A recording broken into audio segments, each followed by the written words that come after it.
Kota Semarang merupakan ibu kota Provinsi Jawa Tengah, di mana di Kota Semarang memiliki banyak universitas, baik universitas negeri maupun universitas swasta.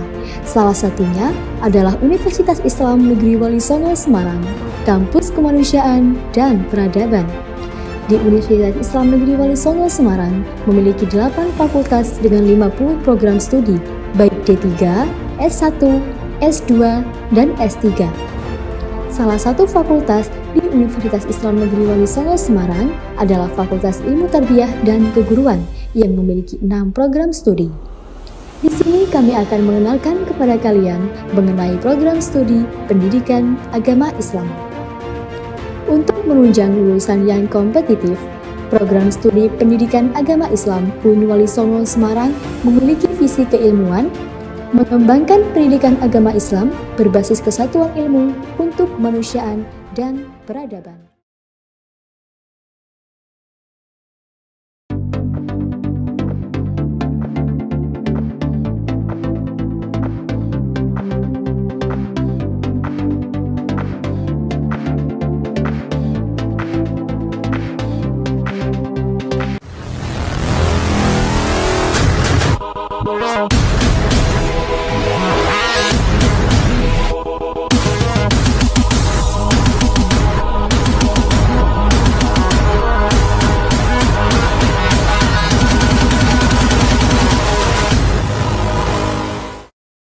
Assalamualaikum warahmatullahi wabarakatuh.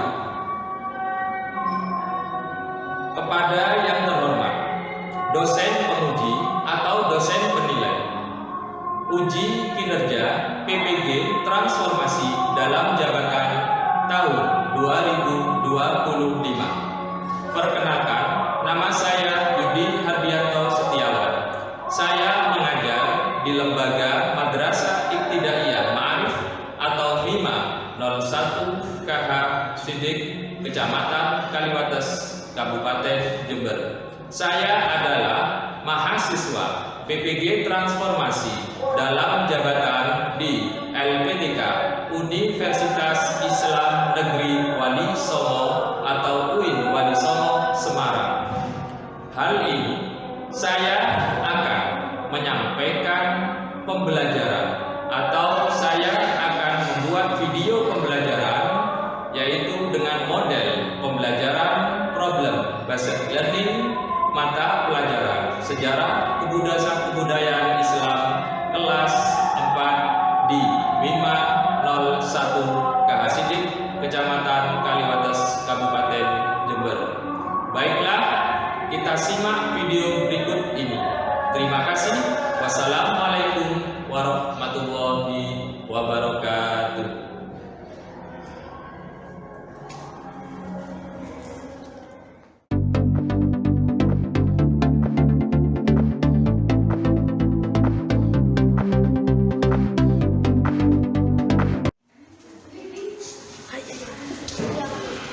Ya, anakku ya. Assalamualaikum warahmatullahi wabarakatuh.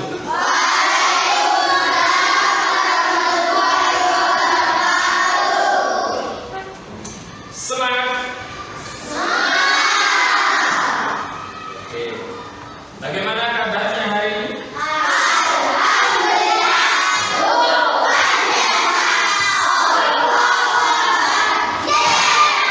Alhamdulillah, anak-anakku semuanya, sampai hari ini kita masih diberi sehat oleh Allah Subhanahu. Tepuk 1, 2, 3, 4, 5. Lebih semangat.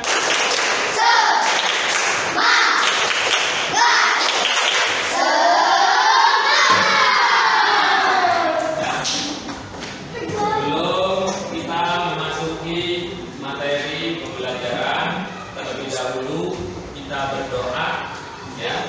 Kita berdoa dengan harapan mudah-mudahan aktivitas belajar kita hari ini dari awal hingga akhir nantinya mudah-mudahan kelancaran, kesuksesan, dan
Tujuannya apa? Meluaskan agama Islam atau untuk berdakwah. Yang lain apa sih tujuan kita belajar? Apa? Memahami sifat apa? Meneladani sifat Nabi Muhammad ketika karena perlu dengan tekanan. Terus apa lagi? Selain itu apa lagi? Tujuannya yaitu dapat memahami tujuan Nabi Muhammad, sebab-sebab atau penyebab Nabi Muhammad hijrah ke itu tujuannya ya. Tujuannya seperti itu, meneladani sikap Nabi Muhammad, kemudian mengetahui penyebab Nabi Muhammad hijrah ke oke. Tepuk lima.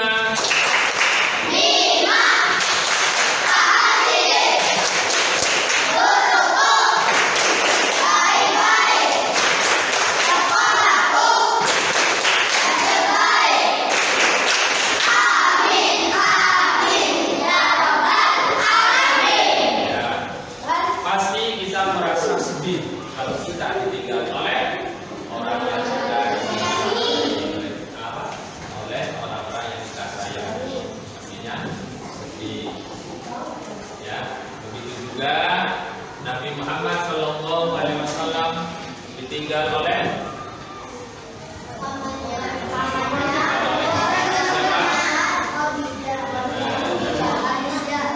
pamannya, yaitu Abu Thalib dan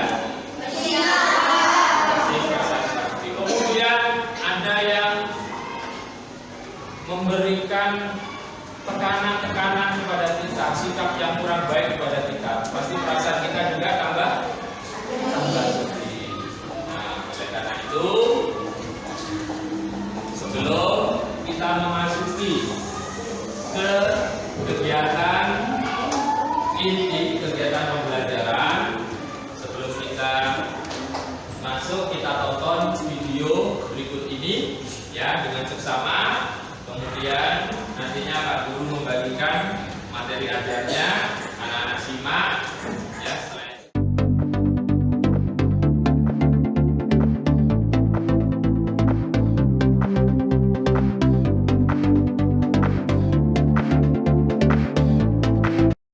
Oke, anak-anakku semuanya yang Pak Guru sayangi, Pak Guru cintai, barusan kita sudah berdoa, kemudian ice breaking tadi ya, ice breakingnya apa tadi? Tepuk 1, 2, 3 dan siap belajar. Nah, memasuki materi pelajaran 4 yaitu SKI Hijrah Nabi Muhammad SAW kemana? Oke. Nah, oleh karenanya anak-anak harus nyimak, tonton video dengan seksama ya, diperhatikan biar tahu nanti permasalahannya apa. Ya, bisa ya? Tonton. Nah, kenapa?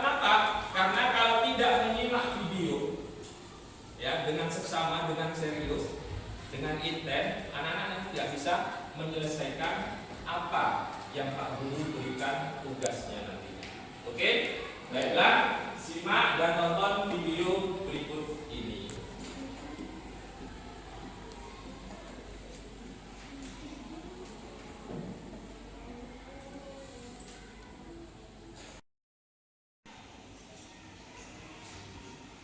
hijrah Nabi Muhammad ke kota Madinah.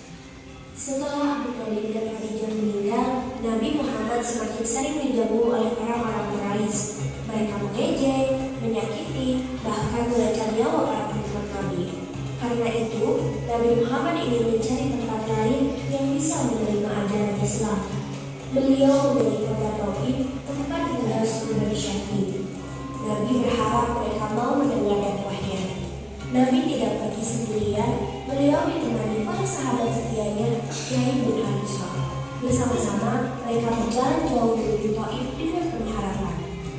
Ya Rasulullah, perjalanan ke Taif ini cukup jauh dan berbahaya. apakah kita benar-benar harus pergi? Wahai Zaid, aku harus mencari tempat yang aman bagi dakwah Islam. Jika Taif menerima kita, maka cahaya Islam bisa menyebar lebih luas. Aku akan selalu bersamamu, wahai Rasulullah. Setelah perjalanan yang panjang, Nabi Muhammad dan Zaid akhirnya tiba di Taif. Kota itu ramai dengan pedagang dan petani. Nabi Muhammad menemui pemimpin kota Taif untuk mengajak mereka menerima Allah. Beliau berharap mereka mau menerima ajaran Islam, tetapi para pemimpin Taif tidak mau mendengarkan mereka, justru menolak dan mengejek Nabi. Wahai pemuka Taif, aku datang dengan membawa pesan kebenaran dari Allah. Aku mengajak kalian untuk menyembah hanya kepadanya dan meninggalkan penyembahan berhala. Pesan kebenaran, kami sudah memiliki kepercayaan sendiri. Untuk apa kami mendengarkanmu? Kau hanya seorang yang berpiatu dari muka. Apa yang membuatmu berpikir kami akan mengikutimu?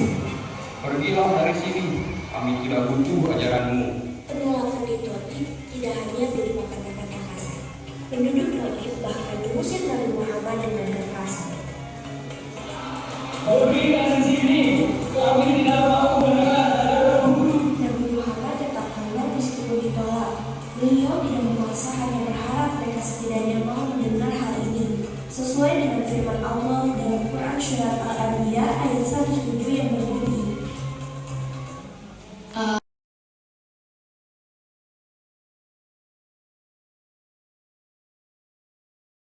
Hijrah Nabi Muhammad ke kota Taif.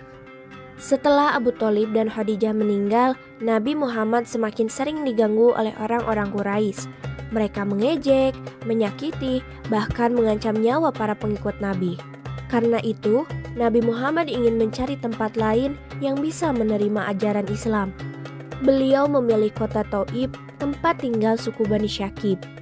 Nabi berharap mereka mau mendengar dakwahnya. Nabi tidak pergi sendirian, beliau ditemani oleh sahabat setianya, Zaid bin Harithah. Bersama-sama, mereka berjalan jauh menuju Taif dengan penuh harapan. Ya Rasulullah, perjalanan ke Taif ini cukup jauh dan berbahaya. Apakah kita benar-benar harus pergi? Wahai Zaid, aku harus mencari tempat yang aman bagi dakwah Islam. Jika Taif menerima kita, maka cahaya Islam bisa menyebar lebih luas. Aku akan selalu bersamamu, wahai Rasulullah. Setelah perjalanan yang panjang, Nabi Muhammad dan Zaid akhirnya tiba di Taif. Kota itu ramai dengan pedagang dan petani. Nabi Muhammad menemui pemimpin kota Taif untuk mengajak mereka menyembah Allah. Beliau berharap mereka mau menerima ajaran Islam, tetapi para pemimpin Taif tidak mau mendengarkan mereka, justru menolak dan mengejek Nabi. Wahai pemuka Taif, aku datang dengan membawa pesan kebenaran dari Allah. Aku mengajak kalian untuk menyembah hanya kepadanya dan meninggalkan penyembahan berhala. Pesan kebenaran, kami sudah memiliki kepercayaan kami sendiri. Untuk apa kami mendengarkanmu? Kau hanya seorang yatim piatu dari Mekah. Apa yang membuatmu berpikir kami akan mengikutimu? Pergilah dari sini, kami tidak butuh ajaranmu. Penolakan di Taif tidak hanya berupa kata-kata kasar. Penduduk Taif bahkan mengusir Nabi Muhammad dengan kekerasan. Pergi dari sini, kami tidak mau mendengar ajaranmu. Nabi Muhammad tetap tenang meskipun ditolak. Beliau tidak memaksa, hanya berharap mereka setidaknya mau mendengar hal ini. Sesuai dengan firman Allah dalam Quran Surat Al-Anbiya ayat 107 yang berbunyi, A'udzu billahi minasy syaithanir rajim. Bismillahirrahmanirrahim.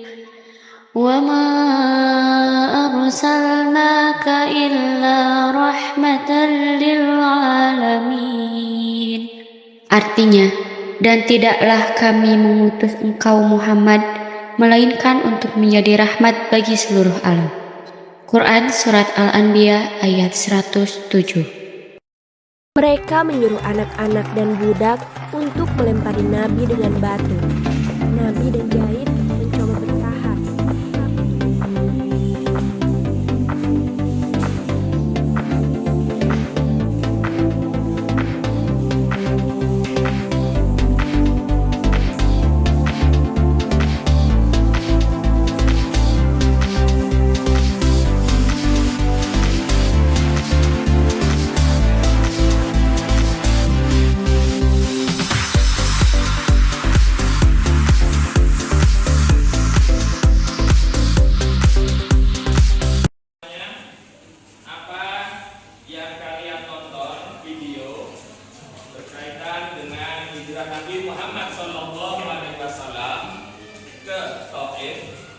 yaitu mulai dari awal karena banyak sekali tekanan dari kaum kafir di Mekah.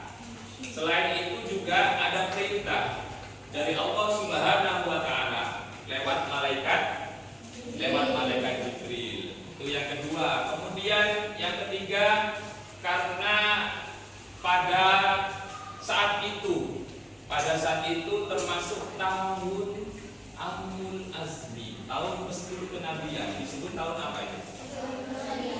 Tahun kesediaan. Sehingga Nabi Muhammad SAW yang ditemani oleh siapa? Zaid bin Haritsah. Siapa itu Zaid bin Haritsah? Anak Nabi Muhammad SAW sekaligus sahabatnya. Beliau menemani ke negeri Taif. Berangkatlah Nabi Muhammad SAW ke negeri Taif. Beranggapan Nabi Muhammad SAW ke negeri Taif itu banyak yang menyambutnya. Memilih kota Taif karena kota Taif itu sangat penting ya untuk menyebarkan agama Islam. Beranggapan Nabi Muhammad SAW itu disambut dengan baik. Ternyata sampai ke negeri Taif bertemu dengan tiga orang, yaitu yang bernama Yalail, kemudian Hubaib dan Mas'ud. Apa kata Rasulullah SAW? Kata Nabi Muhammad mengajak kebenaran, tapi oleh tiga ini ditolak. Kebenaran apa? Tadi kan di video seperti itu ya. Kebenaran apa yang kamu bawa? Bahkan diolok-olok, diejek, tidak mau, ditolak kebenarannya, ditolak ajarannya. Bahkan sama penduduk Taif diusir, dilempari oleh saya bahkan saya dan kemudian coba anak-anak membentuk kelompoknya. Ayo membentuk kelompok 1, 2, 3, 4.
Yang keras suaranya.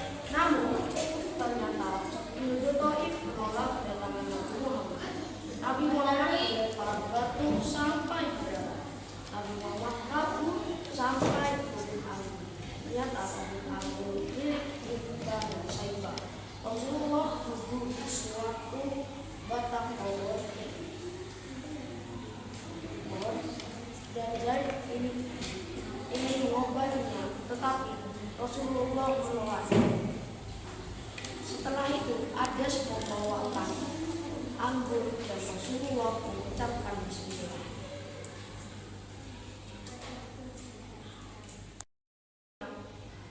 Ada masuk Islam. Tidak.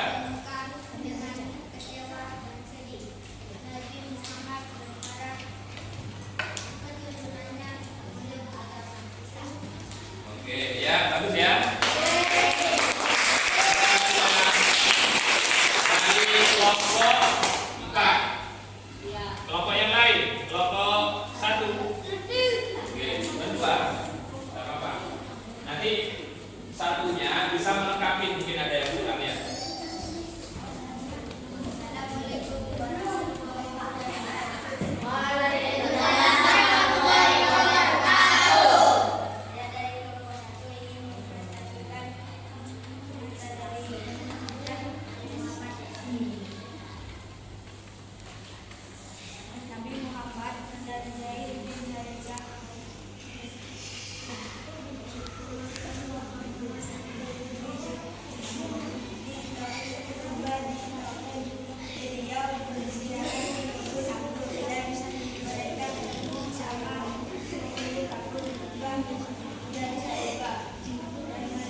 Tadi sebab-sebabnya sudah disampaikan.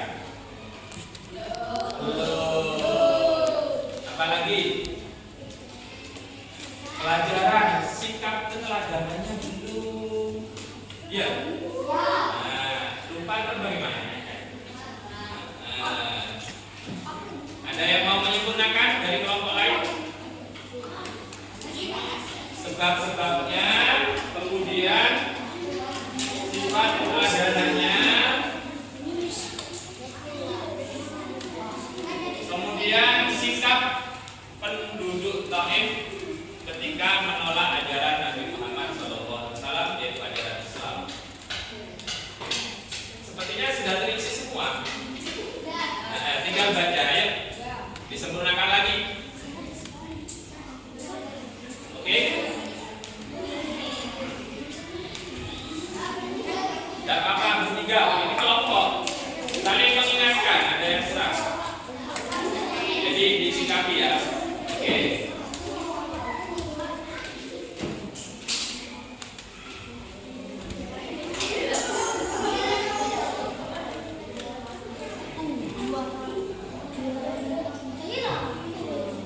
Yang keras ya.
Hasil diskusi anak-anak, ya, mari kita simpulkan kesimpulan apa yang kita dapat dari pelajaran hijrah ke Taif, yaitu Nabi Muhammad SAW hijrah ke Taif. Pelajarannya apa? Apa yang kita dapatkan? Kalau kita mendapat masalah itu kita selesai. Pertama, sikap. Tidak boleh. Yang kedua, saling memaafkan. Yang ketiga, ketika berdakwah, menyampaikan kebenaran, menyampaikan apa lagi? Mendoakan. Mendoakan tadi ya, meskipun dizalimi tetap mendoakan. Saling mendoakan. Ada lagi, ketika kita menyampaikan kebenaran itu kita harus apa? Tidak mudah menyerah, gigih. Itu yang dapat kita simpulkan. Kemudian evaluasi lagi anak-anak tadi ya. Jadi ketika menyampaikan, suaranya harus kencang biar dapat didengarkan oleh kelompok lain. Oke, itu saja yang mungkin Pak Guru sampaikan di pembelajaran SKI bab 4, yaitu hijrah Nabi Muhammad SAW, hijrah sebelum kita tutup pembelajaran hari ini, ya, sebelum kita tutup pembelajaran hari ini, mari anak-anakku, untuk pembelajaran berikutnya apa? Bab 5 yaitu Mi'raj. Saya melaporkan huruf hijaiyah yang mantan biar apa yang kita ucapkan huruf hijaiyah agar tambah fasih, tambah tegas. Ya, bersama-sama